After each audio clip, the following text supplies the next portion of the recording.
Well, welcome back, everybody. This is October the 2nd, continuation. This will be part 3. Fingers don't stick up very well. Part 3 of the 59 Ford Custom 300. Yesterday we went over some layout on not only vinyl, but on the cloth. And I did a practice serge to make sure my serger was set up. I always serge from the side being the backside laying down on the serger. That gives me a really nice, hopefully you can see this, serge to keep this fabric from raveling. That being said, we've got the solo panels cut out. Here they are here.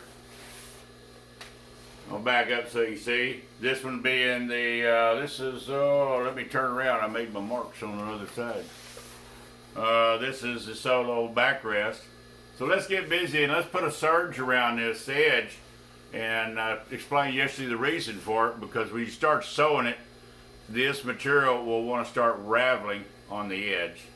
And but I did want to show you the techniques of what the sergers are. A lot of shops, again, I mentioned, that do not have sergers.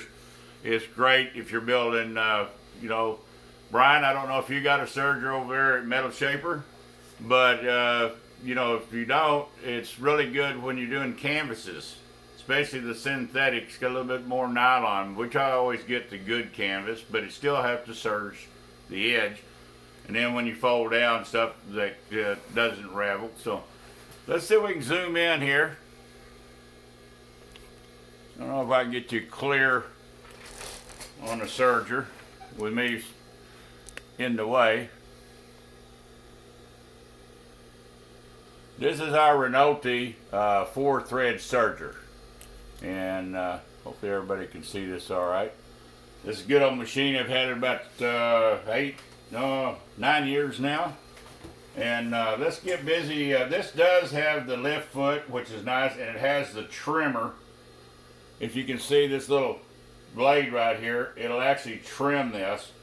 So if I was out here a wild half-inch and had a line around, I went ahead and cut the pattern out from the template. So let's get started here. Yep, you can see it's a little fast. We had to slow that thing down. You get to a corner, make sure you lift your foot a little. Don't want to cut that corner off.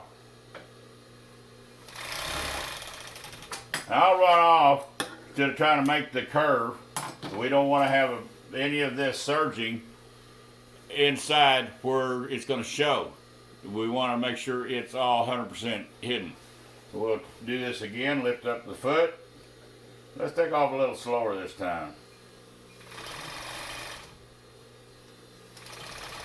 Just feed your material nice and even, slow. I'm not trimming.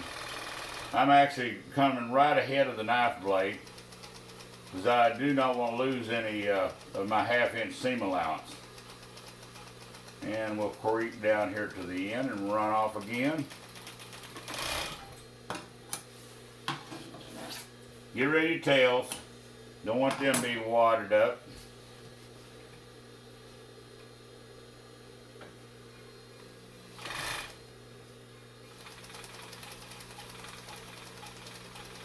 We're not trying to bore you with this, but this is one good step here that will make a really nice job and no comebacks from the customer. I always like to get rid of the tails while I'm at it. Now let's complete this panel.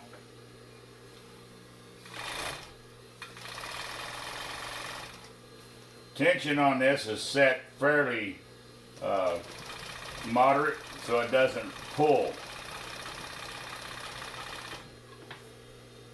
I'm going to get rid of this tail before it gets into the end.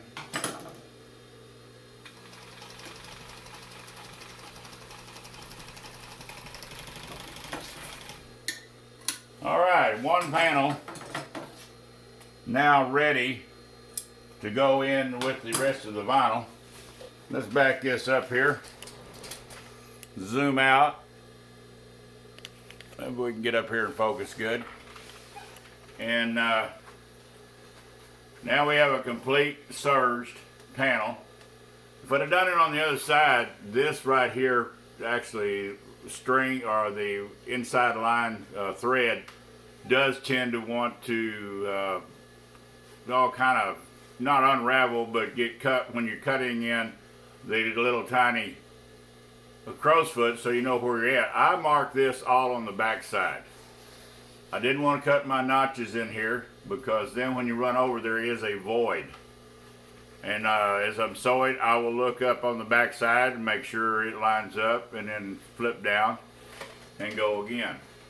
So there you have it. There is the solo back deal. We have also the other pieces to do. We got the passenger side next to do, and then of course the bottom seats have long runs. So they're about 17 inches wide, 5 foot long, and so that'll take up a pretty good long video if I sat here and bored you with serging all these edges.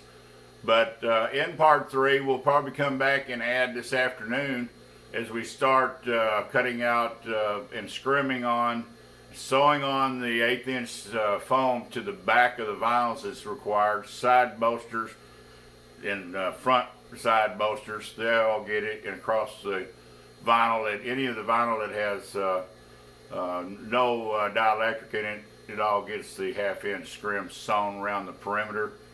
And again, I mentioned that yesterday, set your tension light, set the long stitch.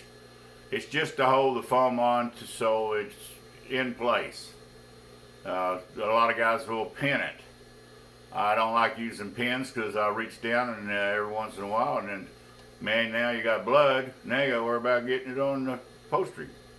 But anyhow, however you do it, send me your comments. You have posters that may see this video and the ones on our trim shop. And by far, I've only been doing this 20-something years.